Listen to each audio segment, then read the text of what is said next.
Well, good morning. I stand before you today with one unmistakable message about Operation Epic Fury. America is winning, decisively, devastatingly, and without mercy. Under the direct command of President Trump, the War Department unleashed this operation early Saturday morning, just 4 days ago, which means we need to remember two things. First, we are only 4 days into this. Metrics are shifting, dust is settling, and more forces are arriving. It's very early, and as President Trump has said, we will take all the time we need to make sure that we succeed. Second, we are only 4 days into this, and the results have been incredible. Historic, really. Only the United States of America could lead this, only us. But when you add the Israeli Defense Forces, a devastatingly capable force, the combination is sheer destruction for our radical Islamist Iranian adversaries. They are toast, and they know it. Or at least, soon enough, they will know it. And we have only just begun to hunt, dismantle, demoralize, destroy, and defeat their capabilities, just 4 days in.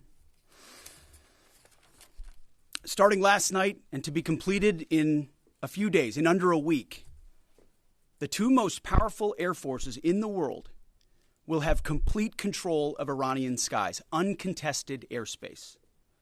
I hope all the folks watching understand what uncontested airspace and complete control means. It means we will fly all day, all night, day and night, finding, fixing, and finishing the missiles and defense industrial base of the Iranian military, finding and fixing their leaders and their military leaders, flying over Tehran, flying over Iran, flying over their capital, flying over the IRGC, Iranian leaders looking up and seeing only U.S. and Israeli air power every minute of every day until we decide it's over. And Iran will be able to do nothing about it. B-2s, B-52s, B-1s, Predator drones, fighters, controlling the skies, picking targets. Death and destruction from the sky all day long. We're playing for keeps. Our warfighters have maximum authorities granted personally by the president and yours truly. Our rules of engagement are bold, precise, and designed to unleash American power, not shackle it. This was never meant to be a fair fight, and it is not a fair fight. We are punching them while they're down, which is exactly how it should be. Thus far, Operation Epic Fury has delivered twice the air power of shock and awe of Iraq in 2003, minus Paul Bremer and the nation building. The campaign has 7 times the intensity of Israel's previous operations against Iran during the 12-day war. 7 times. And as President Trump said, more and larger waves are coming. We are just getting started. We are accelerating, not decelerating. Iran's capabilities are evaporating by the hour, while American strength grows fiercer, smarter, and utterly dominant. More bombers and more fighters are arriving just today. And now, with complete control of the skies, we will be using 500-pound, 1,000-pound, and 2,000-pound GPS and laser-guided precision gravity bombs, of which we have a nearly unlimited stockpile. We used more exquisite standoff munitions at the start, but no longer need to. Our stockpiles of those, as well as Patriots, remains extremely strong. The enemy can no longer shoot the volume of missiles they once did, not even close. And the chairman will lay out some of those percentages. So our air defenses and that of our allies have plenty of runway. We can sustain this fight easily for as long as we need to. And as I said yesterday, we set the terms. Now, you may not see much of it because the IRGC shut off the internet to the entirety of the country. They blind their people on purpose, just like they kill their own on purpose. Much was made of the volume of missiles Iran was able to shoot in the first few days. And sadly, as we projected, a few got through and killed 6 of our best, who will hopefully arrive home soon. We will avenge them, no doubt. But I liken Iran's predicament to a football team who scripted the first 20 plays of a game. The team knew what plays to run because their first few drives were scripted. But now that the game has started and the blitz is on, they don't know what plays to call, let alone how to get in the huddle and call those plays. Iran's senior leaders are dead. The so-called governing council that might have selected a successor, dead, missing, or cowering in bunkers, too terrified to even occupy the same room. Senior generals, mid-level officers, enlisted ranks, they can't talk or communicate, let alone mount a coordinated and sustained offensive. That's not great for morale. The Iranian Air Force is no more, built for 1996, destroyed in 2026. The Iranian Navy rests at the bottom of the Persian Gulf. Combat ineffective, decimated, destroyed, defeated, pick your adjective. In fact, last night, we sunk their prize ship, the Soleimani. Looks like POTUS got him twice. Their Navy, not a factor. Pick your adjective, it is no more. In fact, yesterday, in the Indian Ocean, and we'll play it on the screen there, an American submarine sunk an Iranian warship that thought it was safe in international waters. Instead, it was sunk by a torpedo. Quiet death. The first sinking of an enemy ship by a torpedo since World War II. Like in that war, back when we were still the War Department, we are fighting to win. Also, yesterday, the leader of the unit who attempted to assassinate President Trump has been hunted down and killed. Iran tried to kill President Trump, and President Trump got the last laugh. Now, this is not a mission accomplished situation. This is simply a reality check. The combination of U.S. and Israeli intelligence and combat power will control Iran, and will control it soon. Sure, Iran will still be able to shoot some missiles, and still be able to launch one-way attack drones at civilian targets, and their proxies will attempt to attack our embassies, bases, and soft targets. They are terrorists, after all, and they need to target civilians because they can't fight toe-to-toe. But we will find them, and we will kill them. This is what the fake news misses. We've taken control of Iran's airspace and waterways without boots on the ground. We control their fate. But when a few drones get through or tragic things happen, it's front page news. I get it. The press only wants to make the president look bad, but try for once to report the reality. The terms of this war will be set by us at every step. As I said Monday, the mission is laser focused.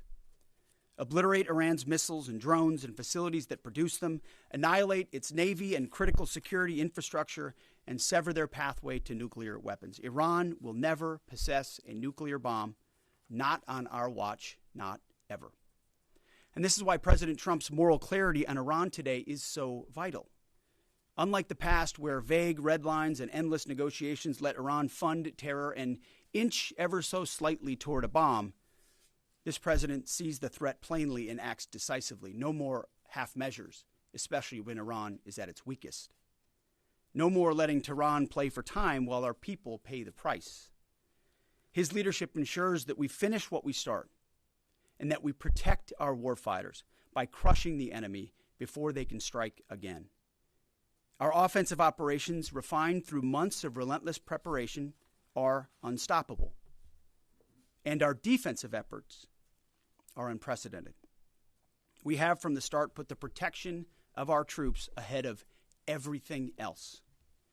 Before we very publicly built up offensive combat power, we quietly ensured that our defensive posture and power was in place. And as we built up offensive combat power, we moved the vast majority of American troops over 90% of Americans that were on our bases, what we say off the X, out of the range of Iranian fire. Our defensive shield is equally formidable, the most sophisticated air and missile defense network ever fielded. Thousands of Iranian missiles and drones have been intercepted and vaporized. Tens of thousands of American and allied lives protected.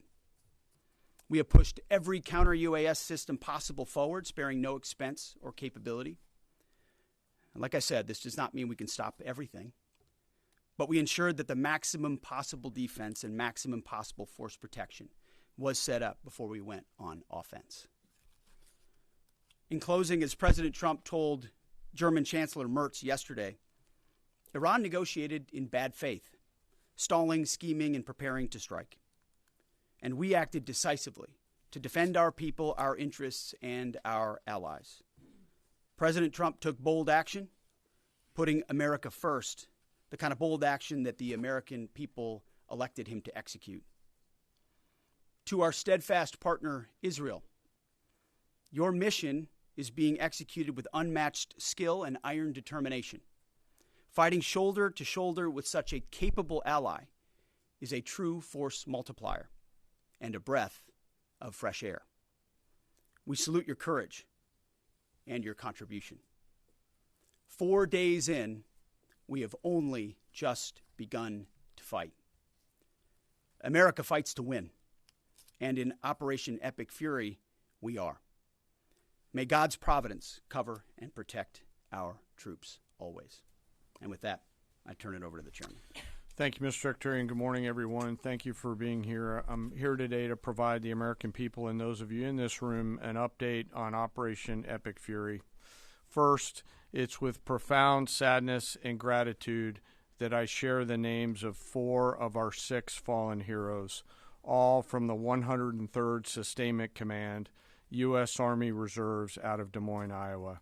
Captain Cody Cork, Sergeant First Class Noah Tegens, Sergeant First Class Nicole Amore, and Sergeant Declan Cody. To the families of our fallen, we grieve with you today, and we look forward to welcoming your family members home at Dover in the coming days. Out of respect for the other families, we'll withhold the release of their names until next of kin notification is complete. And either myself or Admiral Cooper will release those names as soon as we can ensure that all of those families have been properly notified. To our Gold Star families, to our wounded warriors and their loved ones, we will never forget your sacrifice. Our nation stands with you, and we are eternally grateful for your courage, your resiliency, your devotion to this mission and to our nation. As the Secretary said, we're 4 days in, 103 hours into this campaign.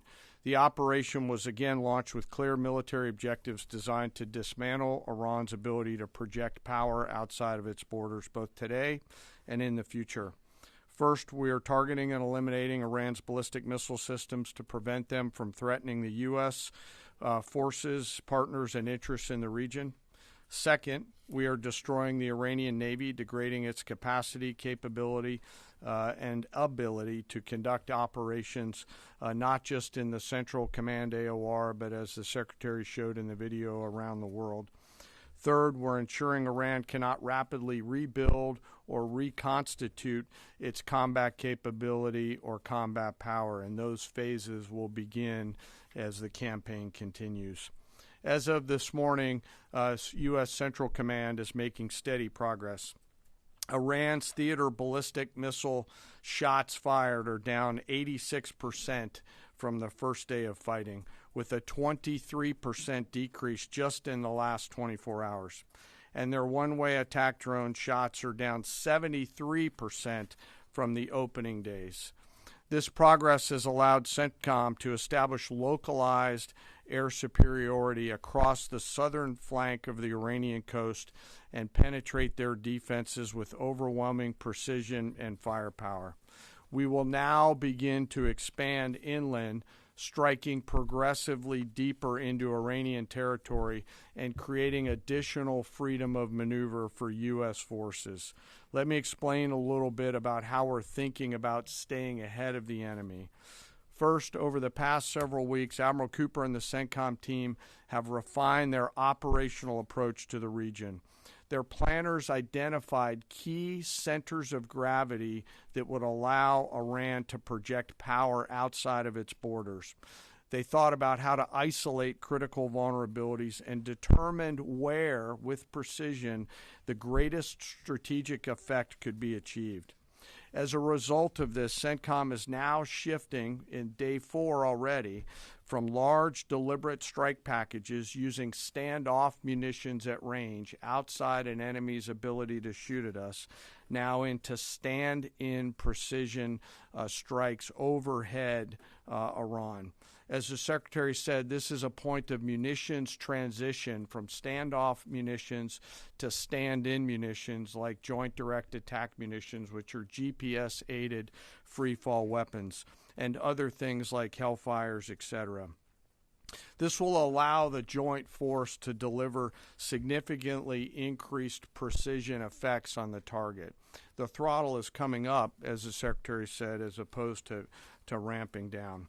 This will allow us to maintain consistent pressure on the adversary over the coming days, disrupt their launch timelines, and impose cost every day around the clock. I know there have been a lot of questions about munitions. We have sufficient precision munitions for the task at hand, both on the offense and defense. But I want to tell you, teammates, as a matter of practice, I don't want to be talking about quantities. And I know there's been a great debate about that, and I appreciate the interest, but just know that we consider that an operational security matter. Let me flip to the map here. Hopefully I don't kill anybody with a laser pointer. As I mentioned earlier, and for you with the camera right there, my friend, I hope I don't ricochet off and hurt you. Over the initial days, the U.S. Joint Forces continued to attack and attrit ballistic missile capabilities as well as integrated air defense capabilities along the southern axis.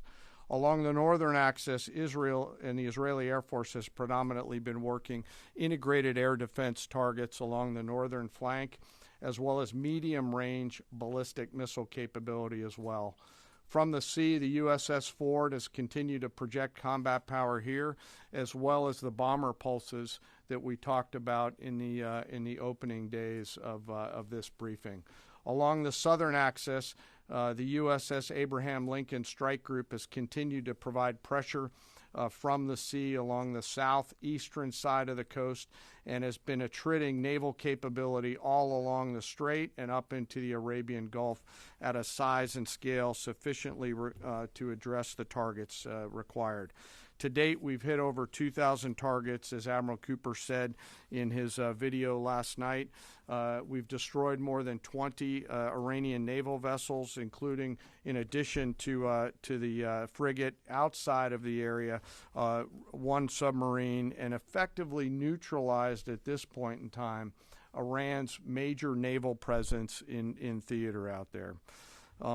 As the Secretary showed the video, for the first time since 1945, a United States Navy fast attack submarine has sunk an enemy combatant ship using a single Mark 48 torpedo to achieve immediate effect, sending the warship to the bottom of the sea.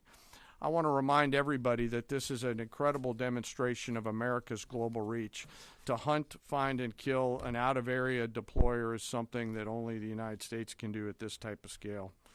Over the next 24 to 48 hours, CENTCOM will continue to strike infrastructure and naval capability, and will continue to assess our progress against the military objectives. It does take time for us to collect that information and to assess en route.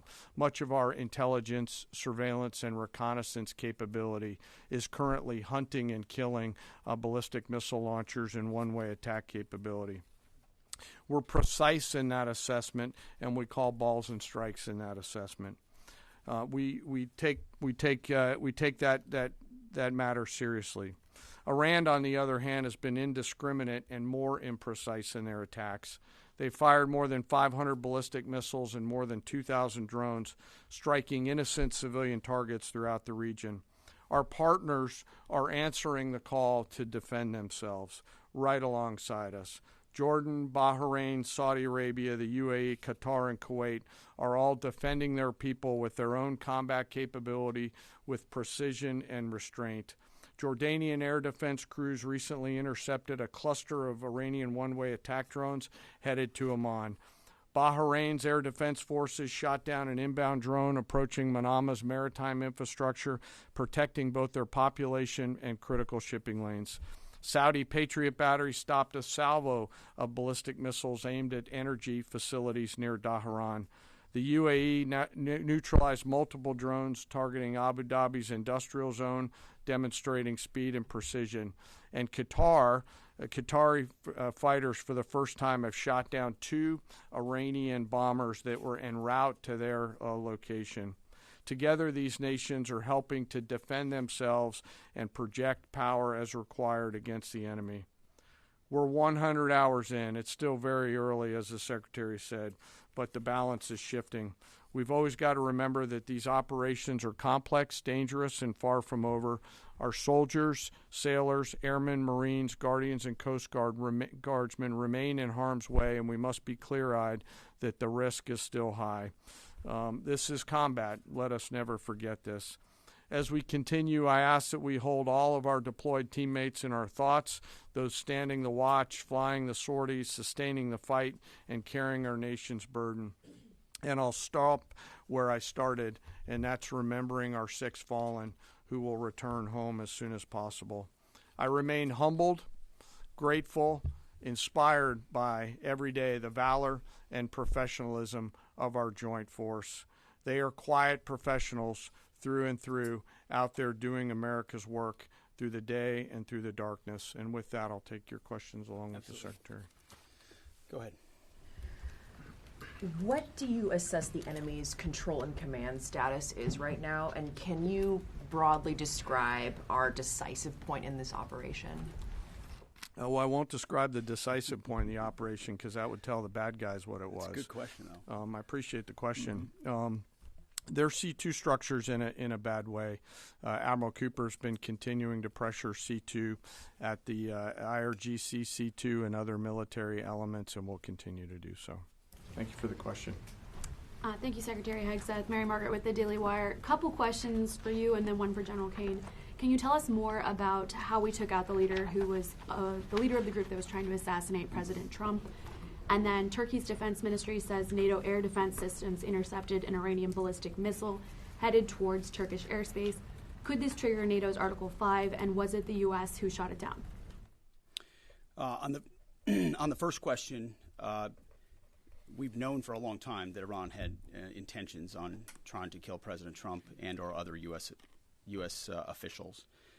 And while that was not the focus of the effort by any stretch of the imagination, in fact, never raised by the president or anybody else, I ensured and others ensured that those who were responsible for that were eventually part of the target list. It wasn't the beginning of the effort. We were focused on missiles and launchers, and that's the focus. But ultimately, if we had the opportunity to get at those who are trying to get at Americans specifically, we would. And so we eventually had the opportunity to do that from the air. And then on the matter with Turkey, I'll have to get back to you on exactly what the intercept looked like at that. We're aware of that particular engagement, although no sense that it would trigger anything like Article 5. No. Tie right there. You got a tie on. Yeah.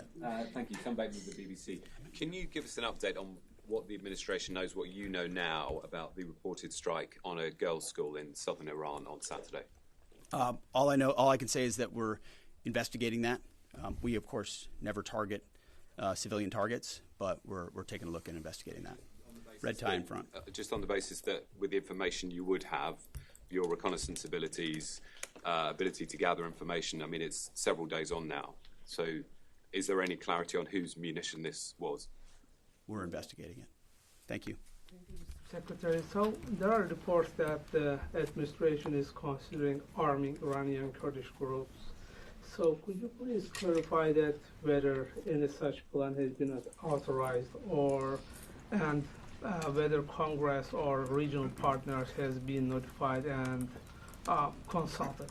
All I would say is none of our objectives are premised on the support or the arming of any particular force. So what other entities may be doing, we're aware of, but our objectives aren't centered on that. Green, right there. Yeah, thank you, Mr. Secretary. Mike Lynn, Washington Times. Can you talk a little bit about the deconfliction process that's going on? You have two parallel operations, Epic Fury and Roaring Lion. How are you making sure they're not interfering with each other? Sure, I'm happy to take that. Thank you for the question. We have liaison officers on both sides. There are U.S. CENTCOM teammates out in Israel, and there are Israeli Defense Force teammates at the relevant command and control nodes within the U.S. CENTCOM enterprise. Routinely, Admiral Cooper is talking to the IDF Chief of Defense, and I will occasionally speak to him through the arc of this. I've spoken to him a few times already. That allows us to coordinate, integrate, and synchronize activities while maintaining separate efforts. And when I said a breath of fresh air, I really meant it. Usually it's us with some ancillary benefits from allies who are maybe willing but not as capable. When you have both the will and the capability of an ally that can really bring things to bear, we take certain targets, they take certain targets, and when you coordinate it, it has incredible effects. Right here. Secretary Hegseth, with respect to House Minority Leader Hakeem Jeffrey's statement that the Iran mission will end in failure, what kind of message does that send to our enemies, and what does it do to the motivation of our troops? Well, I've been through that movie before with the Democrats rooting against the country. Our generation saw that in our battlefields. I think it's pretty unprecedented and unfortunate that it would occur 4 days in to an operation where, as the chairman laid out, America's best are operating in an incredibly challenging environment where they're having incredible success, but they're meeting a determined adversary.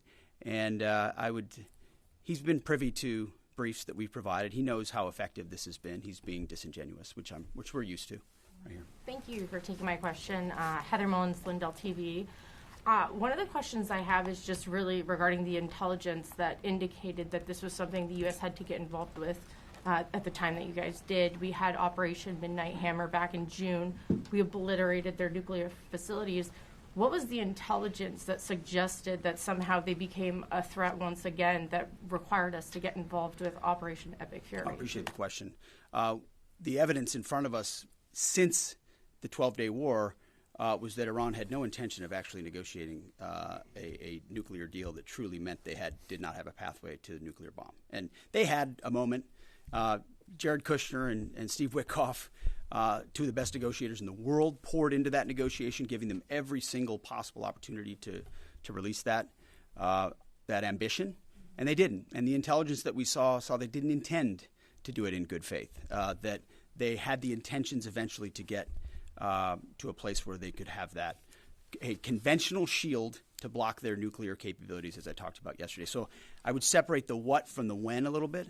The what is they've been killing Americans for 47 years. They have thousands of missiles pointed at us. They have ongoing nuclear ambitions, and they're at the weakest they've ever been. So the when became, in a particular, hey, what makes the most sense to do this to ensure that the narrow objectives we have of ensuring they never have a nuclear weapon have a maximum effect?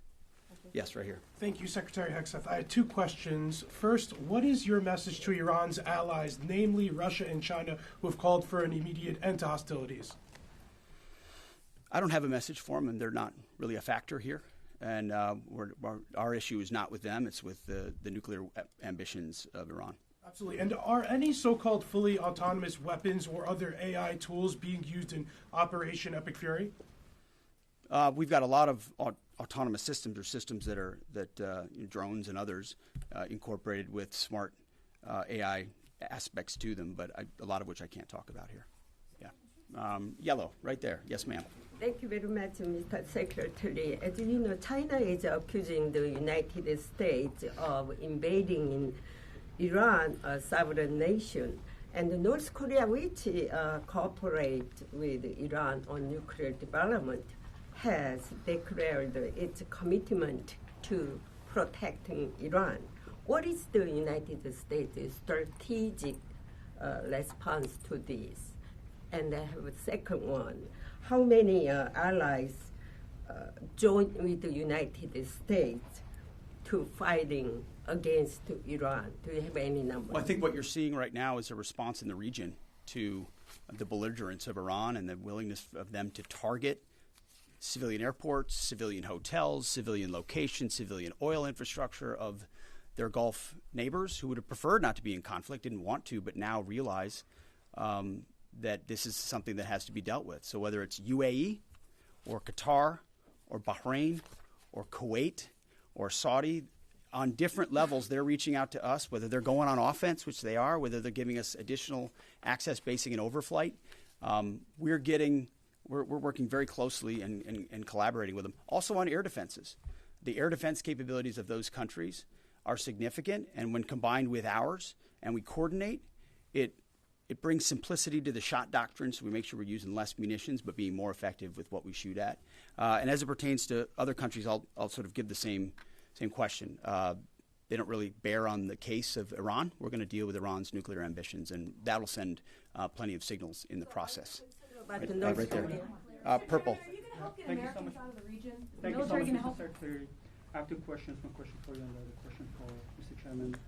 You ruled out that you are not engaging with the Kurdish forces, Iranian Kurdish forces, to incursion from the Kurdistan region to Iran. But now and today, Iranian said that under threatening the Kurdistan region, they said clearly if there is any incursion from the Kurdistan region, they will attack all the Kurdistan region and go war with the Kurdistan region. What's your comment on that? And a question for Mr. Chairman. Given comments that the U.S. forces might be deployed if necessary, under what specific conditions would you determine that deploying U.S. boots on the ground is necessary, and how would such a decision support and advance your stated strategic goals? Well, I'm not going to comment on U.S. boots on the ground. I think that's a question for policymakers, and I don't make policy. I execute policy. I will say on the question in the back corner about helping Americans get out, first, it's a great opportunity to encourage everybody in the region to go to the State Department and register. Secretary Rubio's been trying to get that word out, and I'd ask you to help us with that, to have folks register. We've also opened up space available seats as C-17s and other airplanes come in to try to help folks get out. But that's really a State Department matter. But to answer your question, that's what we've been doing. Absolutely. Last question right here. Secretary Hegseth, thank you. Reagan Reese with the Daily Caller. You touched on this in your opening remarks, but I'm hoping you could expand on it a bit. It's been reported that Iran might be trying to outlast our ability to intercept their missiles. It sounds like you guys are saying they don't have the ability to do so. Is that the case? Can they outlast us in their ability to do that? Iran cannot outlast us. We're going to ensure through violence of action and our offensive capabilities and our defensive capabilities, as I said, that we set the tone and the tempo of this fight. That's why stories and speculation about different things that try to make it look like we're limited in what we can do, the only limits we have in this is President Trump's desire to achieve specific effects on behalf of the American people.